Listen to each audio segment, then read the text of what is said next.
ಆತ್ಮೀಯ ವಿದ್ಯಾರ್ಥಿ ಮಿತ್ರರೇ, ಇವತ್ತಿನ ವಿಡಿಯೋದಲ್ಲಿ ನಾವು ರಾಸಾಯನಿಕ ಕ್ರಿಯೆಗಳು ಮತ್ತು ಸಮೀಕರಣಗಳು ಪಾಠದಲ್ಲಿ ಬರ್ತಕ್ಕಂತಹ ಅತಿ ಮುಖ್ಯವಾದ ಕೆಲವು ಪ್ರಶ್ನೋತ್ತರಗಳ ಬಗ್ಗೆ ತಿಳಿದುಕೊಳ್ಳೋಣ.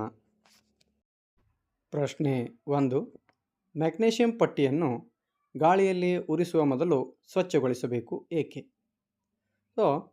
ಮ್ಯಾಗ್ನೇಷಿಯಂ ಪಟ್ಟಿ ಸಾಮಾನ್ಯವಾಗಿ ವಾತಾವರಣದಲ್ಲಿರ್ತಕ್ಕಂತಹ ಆಮ್ಲಜನಕದೊಂದಿಗೆ ವರ್ತಿಸಿ ಮ್ಯಾಗ್ನೇಷಿಯಂ ಆಕ್ಸೈಡ್ನ ಬಿಳಿಯ ಪದರವನ್ನು ಉಂಟು ಮಾಡಿರುತ್ತದೆ. ಇದರಿಂದ ಅಪೇಕ್ಷಿತ ರಾಸಾಯನಿಕ ಕ್ರಿಯೆ ಉಂಟಾಗಲು ಅಡ್ಡಿ ಉಂಟಾಗುತ್ತದೆ. ಎರಡನೆಯ ಪ್ರಶ್ನೆ, ಈ ಕೆಳಗಿನ ರಾಸಾಯನಿಕ ಕ್ರಿಯೆಗಳಿಗೆ ಸರಿದೂಗಿಸಿದ ಸಮೀಕರಣ ಬರೆಯಿರಿ. 1. Hydrogen plus chlorine gives hydrogen chloride. ಎರಡನೇದು, barium chloride plus aluminium sulphate gives barium sulphate plus aluminium chloride. 3. Sodium plus ನೀರು gives sodium hydroxide plus hydrogen. ಮೊದಲನೆಯ ಸಮೀಕರಣಕ್ಕೆ ಉತ್ತರ H2 plus Cl2 gives 2HCl. ಎರಡನೇ ಉತ್ತರ 3BaCl2 plus Al2SO4 thrice gives 3BaSO4 plus 2AlCl3. ಮೂರನೇ ಪ್ರಶ್ನೆಗೆ ಉತ್ತರ 2Na plus 2H2O gives 2NaOH plus H2.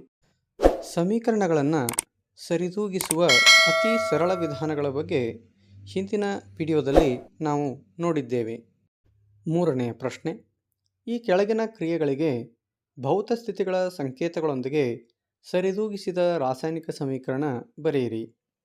ಮೊದಲನೇ ಉಪಪ್ರಶ್ನೆ, barium chloride plus sodium sulphate ಜಲೀಯ ದ್ರಾವಣಗಳು ಪ್ರತಿವರ್ತಿಸಿ ಸೋಡಿಯಂ ಕ್ಲೋರೈಡ್ ದ್ರಾವಣ ಮತ್ತು ಜಲವಿಲೀನಗೊಳ್ಳದ ಬೇರಿಯಂ ಸಲ್ಫೇಟ್ ಉಂಟುಮಾಡುತ್ತದೆ. ಎರಡನೇ ಉಪಪ್ರಶ್ನೆ, ಸೋಡಿಯಂ ಹೈಡ್ರಾಕ್ಸೈಡ್ ದ್ರಾವಣ ಹೈಡ್ರೋಕ್ಲೋರಿಕ್ ಆಮ್ಲದ ದ್ರಾವಣದೊಂದಿಗೆ ವರ್ತಿಸಿ ಸೋಡಿಯಂ ಕ್ಲೋರೈಡ್ ದ್ರಾವಣ ಮತ್ತು ನೀರನ್ನು ಉತ್ಪತ್ತಿ ಮಾಡುತ್ತದೆ. ಉತ್ತರ ಮೊದಲನೇದು BaCl2 plus Na2SO4 gives BaSO4 plus 2NaCl. ಎರಡನೇ ಉತ್ತರ NaOH plus HCl gives NaCl plus H2O. ನಾಲ್ಕನೇ ಪ್ರಶ್ನೆ, ಬಿಳಿ ಬಣ್ಣ ಬಳೆಯಲು X ವಸ್ತುವಿನ ದ್ರಾವಣವನ್ನು ಬಳಸಲಾಗುತ್ತದೆ. ಉಪಪ್ರಶ್ನೆ 1. X ವಸ್ತುವನ್ನು ಹೆಸರಿಸಿ ಮತ್ತು ಅದರ ಅನುಸೂತ್ರ ಬರೆಯಿರಿ. ಎರಡನೇ ಉಪಪ್ರಶ್ನೆ, ಮೇಲೆ ಒಂದರಲ್ಲಿ ಹೆಸರಿಸಿದ ವಸ್ತು X ನೀರಿನೊಂದಿಗೆ ಪ್ರತಿವರ್ತಿಸುವ ಕ್ರಿಯೆಯನ್ನು ಬರೆಯಿರಿ. ಮನೆಗಳಿಗೆ ಸುಣ್ಣವನ್ನು ಬಳೆಯುವ ಸಂದರ್ಭದಲ್ಲಿ ನಾವು ಸುಟ್ಟ ಸುಣ್ಣವನ್ನು ಅಥವಾ ಕ್ಯಾಲ್ಸಿಯಂ ಆಕ್ಸೈಡನ್ನು ಬಳಸುತ್ತೇವೆ.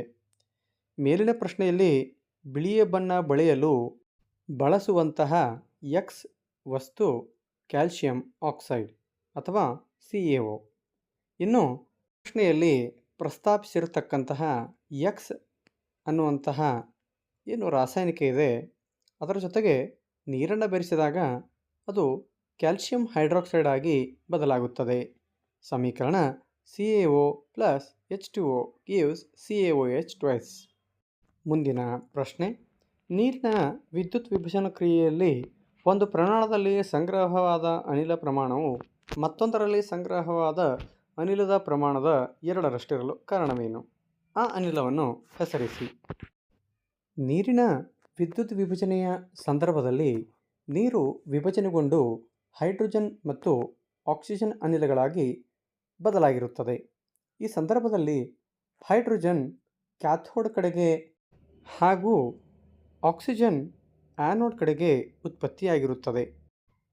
ನೀರಿನ ಒಂದು ಅಣುವಿನಲ್ಲಿ ಹೈಡ್ರೋಜನ್ನ 2 ಪರಮಾಣುಗಳು ಹಾಗೂ ಆಕ್ಸಿಜನ್ನ 1 ಪರಮಾಣು ಇರುವುದರಿಂದ ಕ್ಯಾಥೋಡ್ ಬದಿಯಲ್ಲಿ ಹೈಡ್ರೋಜನ್ 2 ಪಟ್ಟು ಸಂಗ್ರಹವಾದರೆ ಆ್ಯನೋಡ್ ಬದಿಯಲ್ಲಿ ಆಕ್ಸಿಜನ್ ಕೇವಲ 1 ಭಾಗ ಮಾತ್ರ ಸಂಗ್ರಹವಾಗುತ್ತದೆ.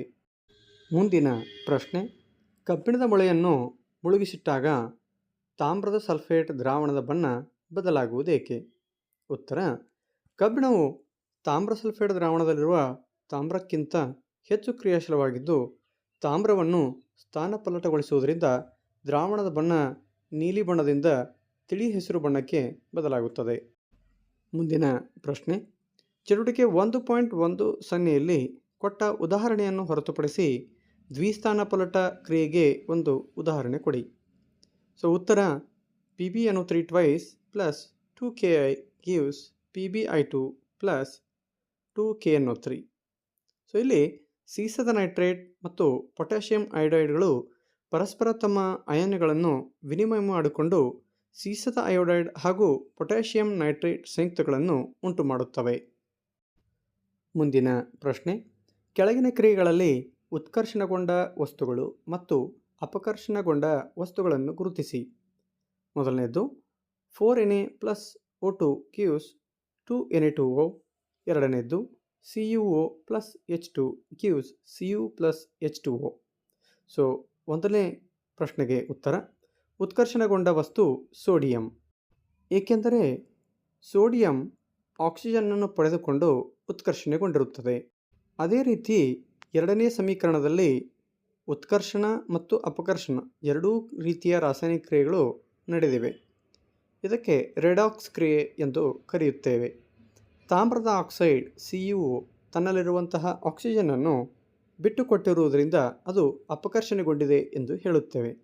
ಅದೇ ರೀತಿಯಾಗಿ ಹೈಡ್ರೋಜನ್ ಆಕ್ಸಿಜನ್ನನ್ನು ಪಡೆದುಕೊಂಡು ಉತ್ಕರ್ಷಣೆಗೊಂಡಿದೆ ಎಂದು ಹೇಳುತ್ತೇವೆ. ಇದೇ ರೀತಿಯ ವಿಡಿಯೋಗಳನ್ನು ವೀಕ್ಷಿಸಲು ನಮ್ಮ ಚಾನಲನ್ನು ಸಬ್ಸ್ಕ್ರೈಬ್ ಮಾಡಿ. ಧನ್ಯವಾದಗಳು.